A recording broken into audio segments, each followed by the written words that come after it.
네, 안녕하세요. 우리 리딩 지저스 Q&A 15번째 시간입니다.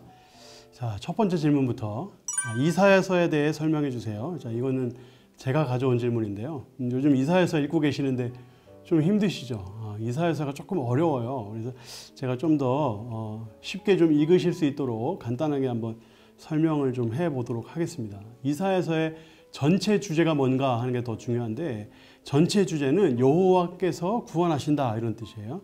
여호와는 구원하시는 분이시다. 여호와는 구원하신다. 이게 이사야서 전체 주제이기도 하고, 또 이사야서, 그러니까 이사야라는 이름의 뜻이기도 합니다. 그러니까 이사야라는 이름 자체가 이제 여호와는 구원하신다 이런 뜻을 가지고 있어요. 이사야서는 이사야가 썼지만 이사야 혼자 쓴 건 아닙니다. 후대의 학자들이 뒤에 내용을 덧붙였어요. 그래서 이제 전체적으로 이제 이사야가 이제 썼지만 그 이후에 후대 사람들이 함께 썼다 하는 거. 하지만 전체 주제가 이사야라는 이름과 관련이 있다라는 거. 여호와께서 구원하신다. 그러면 어떻게 구원하시는가? 구원이 도대체 뭔가 하는 게 중요한데, 이사야서에 나타난 이 구원은 두 가지로 볼 수 있는데, 하나는 신원, 그리고 하나는 심판입니다. 자, 신원이라는 뜻이 어렵죠? 자, 신원은 원한을 풀어준다 이런 뜻이에요. 원한을 풀어준다.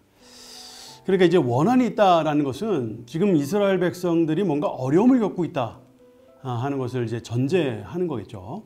그래서 어려움을 겪고 있고, 그 어려움 때문에 뭔가 도움이 필요하다. 그러니까 뭔가 누군가에게 어려움을 당하고 있고, 뭔가 이 원수의 또 이 주변에 어떤 이런 고통을 받고 있는데, 이 고통에서 벗어나고 뭔가 여기에서 원한이 풀어지고 이런 것들이 이제 필요한 거죠. 그런 측면이 이제 신원인 것이고요. 그러니까 이것은 다른 말로 이제 심판을 또 전제한다고 볼 수 있겠죠. 그래서 이제 신원과 심판, 이게 이사야서에 나타나는 이 구원의 모양이다. 이렇게 두 가지 측면이다. 이렇게 생각하시면 되겠습니다. 이 두 가지가 반복해서 나와요. 내가 너를 구원해 주겠다, 내가 너를 건져 주겠다는 내용과 내가 너를 심판하겠다는 내용, 이게 두 가지가 계속 반복해서 나오고요. 물론 그 심판의 대상은 이스라엘이기도 합니다. 이스라엘도 잘못하면 심판을 받아야죠. 근데 이스라엘만이 아니라 주변 모든 열강들, 애굽이라든가 에돔이라든가 뭐 아수르라든가 이 주변의 모든 열강들에 대한 심판도 말씀하신다. 그러니까 신원과 심판이 계속 반복해서 이렇게 나온다 하는 것을 이해하시면 되겠습니다. 그러면 하나님께서 이런 식으로 구원을 하시는데, 신원과 심판을 통해 구원하시는데 누구를 통하여 구원하시냐 하는 건데, 이사야서에서는 왕과 종들을 통해서 구원하신다고 말씀합니다. 왕과 종들에 대해서. 이제 이사야서가 전체적으로 66장이잖아요. 그러니까 이게 긴데 이 내용을 한꺼번에 읽으려고 하면 굉장히 어려워요. 그래서 좀 나눌 필요가 있는데 세 부분으로 나눌 수가 있습니다. 1장부터 39장, 그리고 40장부터 55장, 56장부터 66장, 이렇게 세 부분으로 나눌 수 있어요. 첫 번째 부분은 아까 말씀드렸다시피 왕을 통한 구원에 대한 말씀이 있어요. 왕을 통한 구원사역. 두 번째 부분에는 종을 통한 구원사역. 그리고 세 번째 부분에는 이 종이 종들로 나타납니다. 종이 혼자가 아니라 여러 명이라는 거고요. 그 종들을 하나님 구원하시고 악인은 심판하시고, 이게 마지막 부분이에요. 이 배경도 좀 다른데, 첫 번째 부분 1장부터 39장까지는 아수르의 공격입니다. 이때는 이제 분열 왕국 시대에 북이스라엘에 아수르가 공격했고, 또 그 다음에 남유다를 공격할 때 이제 그때의 사정을 말하는 것이고요. 두 번째 부분에서는 이제 포로로 잡혀갔을 때, 바벨론 포로로 잡혀갔을 때의 그때의 상황. 그리고 세 번째는 이제 돌아와서의 생활. 이렇게 세 부분으로 배경이 나눠질 수 있다는 거. 이 첫 번째 부분부터 좀 살펴보면 1장부터 39장까지는 예시가 나오는데, 일단 불신앙의 예시는 아하스 왕입니다. 아하스 왕이 불신앙을 통해서 하나님 심판하신다는 내용이 나오고, 그리고 이제 히스기야를 통해서 참신앙의 모델이 나와요. 그러니까 하나님이 히스기야를 통해 구원하신다는 내용이 나오는데 불완전합니다. 히스기야 왕도 훌륭한 왕이지만 불완전해요. 불완전하다는 것을 말씀하면서 이들을 뛰어넘는 완벽한 어떤 하나님의 구원을 이룰 어떤 존재에 대한 소망을 갖게 되고요. 그 소망에 대한 존재가 바로 종입니다. 왕이 행하지 못한 것을 종이 행한다 하는 것이 이제 이사야서에 나타나는 또 정신인데, 그게 바로 두 번째 부분이죠. 두 번째 부분 40장부터 55장까지의 내용은 이런 질문에 대한 답이에요. 하나님 도대체 어디 계십니까? 하나님 우리를 돌보시는 겁니까? 이렇게 묻는 거죠. 정말 하나님 우리를 정말 돌보시고 있습니까? 이 부분에 대한 대답으로 이제 40장부터 55장까지에 대한 내용이 나오고, 하나님께서 어떻게 구원하시냐? 종을 통하여 구원하시는데 고난받는 종을 통하여 일하신다. 고난받는 종을 통하여 일하신다. 고난받는 종을 통하여 일하시는 장면이 이제 40장부터 55장까지 나옵니다. 그래서 고난받는 이 종의 모습이 바로 이제 예수 그리스도로 연결이 되는 부분들이 많이 나오는 거죠. 그러면서 이제 이 종이 종들로 확장이 됩니다. 이게 바로 세 번째 부분이에요. 세 번째 부분은 도대체 누가 종이며, 그리고 그 종의 최종적인 운명은 어떻게 됩니까? 하는 것에 대한 대답으로서 말씀하는데, 일단 시온이 예루살렘 성을 말하잖아요. 시온에 대한 회복과 또 이 종들이 탄식하고 하나님이 그 종들의 탄식에 응답하시고, 또 반대로 악인은 심판하시고, 이런 내용들이 이제 마지막 부분에 나오는 겁니다. 그래서 이런 것들을 염두에 두시고 여러분들이 이사야서를 읽으시면 좀 더 도움이 되실 거라고 생각을 하고요. 그래서 이사야서에서 많이 포기하셔요. 이사야서가 좀 어렵거든요. 예레미야로 이어지고 막 이렇게 이사야, 예레미야, 에스겔 다 좀 어려운 책이어서 조금 이때 좀 힘들어 하시는데, 이 이사야서에 대한 설명이 좀 도움이 되시길 바라고, 절대 포기하지 마시고 끝까지 완주하시기를 바랍니다. 자, 두 번째 질문인데요. 목사님 굿모닝입니다. 온 가족이 리딩 지저스로 애를 쓰다가 유진 피터슨의 메시지 성경을 접하고 좀 더 편하게 통독 중입니다. 우리는 어떤 번역본은 읽어도 되고 어떤 번역본은 읽는 것보단 조심하는 게 좋은지 궁금해졌습니다. 조심해서 나쁠 건 없잖아요 하면서 이제 질문을 주셨는데, 메시지 성경 읽어도 좋습니다. 괜찮은 번역이에요. 하지만 한 가지 기억하셔야 될 거는, 메시지 성경은 유진 피터슨의 1차적인 해석이 들어가 있는 번역이다.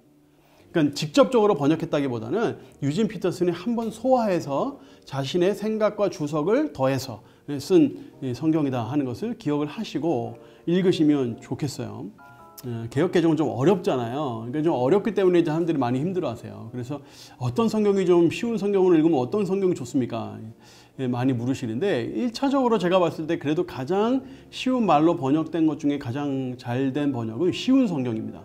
아가페 출판사에서 나오죠, 보통. 그래서 이제 쉬운 성경이 가장 그래도 그 중에서는 제 번역이 낫다고 볼 수 있는데, 쉬운 성경의 어떤 말투를 좀 힘들어 하시는 분들도 있더라고요. 그래서 그 말투가 좀 싫으신 분들은 그나마 그래도 더 나은 것은 새번역이라고 할 수 있고, 새번역의 성경 번역은 뭐 아주 자세히 보면 이제 우리가 보통 믿는 부분과 좀 이렇게 좀 상충되는 부분도 있을 수 있어요. 하지만 새번역도 좋은 번역이라고 할 수 있고, 새번역 정도로 읽으시고, 우리말 성경도 괜찮습니다. 우리말 성경도 괜찮고, 그리고 또 뭐 그걸로도 잘 이해가 안 된다, 뭔가 좀 더 쉬운 걸 찾고 싶다 그러면 참고적으로 현대인의 성경이라든가 현대어 성경도 참고적으로 괜찮습니다. 참고적으로. 근데 번역이 잘 된 성경은 아니에요. 그리고 공동번역은 이제 천주교에서 쓰는 성경인데, 그 성경도 좀 쉬운 말로 돼 있긴 합니다. 근데 참고적으로 보실만하다, 이 정도로 말씀을 좀 드리겠고요. 만약에 이제 영어로 보고 싶으시다 하면 영어 성경 중에는 그래도 가장 잘 번역된 성경이 그래도 대중적으로 알려져 있는 NIV나 ESV, 이런 것들이 이제 가장 잘 그래도 번역이 되어 있다고 볼 수 있고, 그러니까 영어가 좀 어려워도 괜찮다, 난 좀 더 원어에 가까운 영어 성경을 읽고 싶다 그러면 NASB라는 번역이 있습니다. NASB도 많이 알려져 있는데 그거는 좀 더 원어와 가깝다고 볼 수 있어요. 그래서 그걸로 보셔도 좋을 것 같고, 또 난 좀 더 쉬운 성경을 보고 싶다, 좀 더 쉽게 된 영어 없습니까? NLT 성경이 쉽게 되어 있습니다. 그래서 NLT 성경 보시면 좋고, 메시지도 영어로 되어 있습니다. 메시지 성경, 아까 유진 피터슨 그 메시지 성경도 영어로 되어 있는데, 제가 읽어봤더니 메시지 성경 같은 경우에는 그분이 문학가에 가까운 분이에요, 유진 피터슨이. 그래서 다양한 단어가 많이 나옵니다. 그래서 생소한 단어들이 많더라고요, 좀 어려운 단어들. 그래서 오히려 좀 쉬운 영어 성경을 보고 싶다, 이제 그러면 NLT가 가장 쉽더라 하는 것을 제가 경험 삼아 말씀을 드립니다. 세 번째 질문인데요. 배준현 목사님, 잠언과 전도서를 끝냈는데 머리를 한 대 댕 맞은 것 같았습니다. 하나님을 경외해야 한다는 걸 다시 읽었더니 저는 하나님을 잘 믿고 있다고 생각했는데 제 삶에 여호와 하나님을 경외하는 모습이 잘 드러나지 않음을 발견했습니다. 참 힘듭니다. 어떻게 하면 먹을 때나 살 때나 하나님을 매 순간 의식하고 하나님을 경외하는 삶을 실천할 수 있을까요? 하고 질문을 주셨어요. 아주 어려운 질문을 주셨어요. 어떻게 하면 하나님을 경외하는 삶을 살 수 있을까? 어떻게 하면 매 순간 하나님을 경외하는 삶을 의식적으로 살 수 있을까? 이런 질문인데 지금 질문하신 분께서 이렇게 말씀하셨어요. 제 삶의 여호와 하나님을 경외하는 모습이 잘 드러나지 않음을 발견했다. 그 지점부터 한번 시작해 보세요. 그 지점. 어떤 지점에서 나는 하나님을 경외하지 않는구나라는 생각을 하게 됐는지. 어떤 지점부터. 이렇게 지금 질문하신 거 보면 성경도 읽으시는 것 같고요. 또 예배도 잘 참석하시는 것 같은데 어떤 측면에서 하나님을 경외하지 못하는 삶을 산다 하는 느낌이 드셨는지 이제 그것부터 안 하기 시작하면 됩니다. 그게 뭔지는 모르겠지만 뭐 일반적으로 그냥 단순하게 생각하면 돈에 대한 욕심이 너무 많다거나 또는 뭐 다혈질이어가지고 뭐 한번 어떨 때는 막 화를 막 심하게 낸다거나 아니면 뭐 가족들에게 잘하지 못한다거나 뭐 이런 등등이 아니면 직장에서 뭐 직원들에게 뭐 화를 낸다거나 또는 잘해주지 못한다거나 뭐 이런 것들이 만약에 생각이 나시면 그것부터 회개하고 안 하는 그런 것부터 이제 시작을 하시면 돼요. 근데 안 하는 것은 사실 소극적인 방법이거든요. 근데 적극적인 것도 필요해요. 어떻게 하는 것이 하나님을 경외하는 건가 생각하는 거죠. 하나님을 경외한다는 것은 기본적으로 하나님을 사랑한다는 감정이 깔려 있는 거예요. 하나님을 사랑하기 때문에 하나님을 너무나 존경하기 때문에 가까이 다가가기가 두렵고 하나님을 너무나 사랑하고 너무나 존경하기 때문에 하나님을 실망시키기 싫고 하나님께 슬픔을 안기기 싫고 그러다 보니까 이제 두려운 마음이 드는 거. 그게 바로 경외하는 마음인데 그런 마음으로 하나님을 기쁘시게 하고 하나님을 사랑하는 게 뭘까를 한번 고민해 보시고 그 하나님을 사랑하는 것을 한번 행동으로 적극적으로 옮겨보는 거죠. 그것이 무엇이 됐든지 간에. 그래서 이렇게 소극적으로 하던 것을 하지 않는 것도 필요하지만 적극적으로 안 하던 것을 하는 것도 필요합니다. 이런 것들을 통해서 이제 하나님을 경외하는 삶을 살 수 있을 것이다. 이렇게 생각이 들고요. 참고로 이제 제가 책 하나를 좀 소개해드리면 조이 도우슨이라는 분이 쓴 하나님을 경외하는 마음이라는 책입니다. 한번 이 책을 한번 참고를 해보시면 도움이 될 것 같아요. 다양한 측면에서 도대체 하나님을 경외하는 마음이 어떤 마음이냐 하는 것을 설명을 쫙 해놨는데 그 책이 뭐 그렇게 어렵지도 않고 그렇게 책이 뭐 두껍지도 않습니다. 그래서 편하게 읽으실 수 있으니까 한번 읽어보시면 도움이 될 거라고 생각을 해요. 네 번째 질문입니다. 중고등부 시절 한창 기도원 집회가 부흥하던 시절 기도원 다니면서 열렬히 집회에 다니면서 큰 은혜를 받았습니다. 그러면서 그때 서원 기도를 하였는데 항상 머릿속에 맴돌고 있긴 했지만 대학 원서를 쓸 때 신학대학을 가서 사역을 해야 되나 어쩌나 고민을 하다가 일반 대학교에 가고 결혼과 직장 생활로 바쁘게 지내다가 서원이란 성경 말씀이 나올 때마다 난 어떡하지 하면서도 그냥 봉사 열심히 하면 되지 라고 혼자 생각만으로 그냥 지났었는데 이번 전도서 5장을 읽다가 또 서원에 대해 나오는 말씀을 읽는데 이대로만 있으면 안 될 것 같고 무얼 해야 될 것 같은데 머릿속에서만 맴돌고 있습니다. 서원을 하고 그 약속을 지키지 않으면 가장 소중한 것을 치신다고 들었는데 어떻게 해야 될지 고민입니다. 목사님, 서원을 하면 꼭 사역자의 길로 가야만 하는 건가요? 아니면 다른 섬김으로도 서원의 약속을 지키는 건지 이렇게 질문을 주셨습니다. 우선 이제 어떤 서원을 하셨는가가 궁금하네요. 구체적으로 그 내용은 좀 없는데 이 구체적으로 어떤 서원을 하셨는지 사역자가 되겠다고 하셨어요? 아니면 선교사가 되시겠다고 했어요? 어떻게 하셨는지 궁금합니다. 그걸 알아야 제가 좀 더 구체적으로 말씀드릴 수 있을 것 같아요. 일단 제가 서원에 대해서는 이미 Q&A 시간에 말씀드린 적이 있습니다. 13번째 시간에. 그래서 13번째 시간에 여기 한번 달아놓을 테니까 모르시는 분들 한번 궁금하시면 열어서 보시면 좋겠고 서원에 대한 대답을 제가 한번 드린 적이 있어요. 근데 오늘 좀 구체적으로 말씀드려 볼게요. 일단 서원을 할 때 구체적으로 서원을 하신 경우가 있습니다. 예를 들어서 어느 나라의 선교사로 몇 년 동안 헌신하겠습니다. 이런 식으로 이제 헌신하신 분이 혹 계시면 우선 이때가 언제였는지가 중요합니다. 여러분이 나이가 어릴 때 이런 서원을 만약에 했다면 부모님의 허락을 받아야 됩니다. 아버지의 허락을 받아야 돼요. 부모님이 허락하지 않으시면 그 서원이 무효가 됩니다. 민수기 30장 3절부터 5절부터 보면 또 여자가 만일 어려서 그 아버지 집에 있을 때에 여호와께 서원한 일이나 스스로 결심하려고 한 일이 있다 하자. 그의 아버지가 그의 서원이나 그가 결심한 서약을 듣고도 그에게 아무 말이 없으면 그 모든 서원을 행할 것이요 그가 결심한 서약을 지킬 것이니라. 그러나 그의 아버지가 그것을 듣는 날에 허락하지 아니하며 그의 서원과 결심한 서약을 이루지 못할 것이니 그의 아버지가 허락하지 아니하였은즉 여호와께서 사하시리라. 그죠? 그러니까 서원을 만약에 했다고 하더라도 무조건 지켜야 되는 게 아닙니다. 그러니까 부모님이 만약에 어린 나이에 내가 서원을 했고 그리고 서원에 대해서 부모님이 허락하지 않으신다. 그러면 서원은 무효가 됩니다. 하나님께서 그것 때문에 뭐 가장 귀한 것을 뺏어가신다. 이런 건 성경에 없어요. 하지만 그런 식으로 하나님이 벌하시지 않는다 하는 겁니다. 근데 그게 아니라 만약에 부모님이 허락을 하셨어요. 게다가 하나님께서 그 서원을 들으셨다면 당연히 그 서원을 당연히 응답을 해야 되겠죠. 그래서 그 기간이 짧으면 한국에 살면서 그 나라에 지속적으로 이제 단기 선교를 간다거나 또 여행을 그 나라로 가서 뭐 교회를 섬긴다거나 선교사님을 섬긴다 이런 식으로 해서 채울 수 있을 것이고요. 만약에 10년, 20년 만약에 그 길게 구체적으로 서원하셨다면 그 서원을 가능한 대로 지켜야 되겠죠. 그래서 이제 선교사 파송을 준비를 하셔야 될 겁니다. 하지만 대부분의 경우에 이렇게 구체적으로 서원하시진 않아요. 사역자로 섬기겠습니다. 예를 들어 선교사로 섬기겠습니다. 이런 식으로 보통 서원을 하시거든요. 근데 그런 경우에는 방법이 여러 가지가 있습니다. 뭐 반드시 해외 파송 선교사면 선교사가 아니잖아요. 이 땅에 사는 선교사입니다. 이 땅에 살면서 그 나라를 돕는 것도 선교사가 될 수 있어요.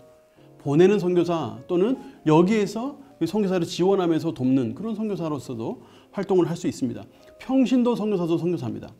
사역자로 섬기겠습니다. 사역자가 반드시 신학교를 가야 사역자가 아니잖아요. 교회에서 예를 들어 리더로 섬긴다 그것도 사역자입니다. 평신도 사역자잖아요. 그리고 이제 사역자로서 할 수 있는 것이 너무나 많아요. 사람을 살리고 키우고 고치는 수많은 일들을 우리가 할 수 있고 하나님은 반드시 이제 전임 사역자들만 하나님 사역자로 보시지 않으시고 내 직업을 갖고 있으면서도 다양한 방법으로 섬기는 것도 사역자가 될 수 있습니다. 이걸로 근데 혼자서 결정하시기보다는 이제 비교적 보다 더 전문적인 지식을 가지고 있는 이제 사역자들과 논의를 하시는 것이 좋아요. 그래서 이제 저를 통해서 상담을 한번 하셔도 좋고 제가 좀 혹시 부담스러우시면 다른 부교육자를 통해서도 얘기를 좀 나누시면 좋겠습니다. 마음에 아마 짐이 상당하실 것 같은데 그냥 끙끙 앓지 마시고 연락을 주셔요. 저한테 개인적으로 연락 주셔도 좋고 사역자 통해서 주셔도 좋고 아니면 다른 사역자들과 논의하셔도 좋고 해서 한번 논의를 좀 하시고 짐을 좀 더시기를 바랍니다.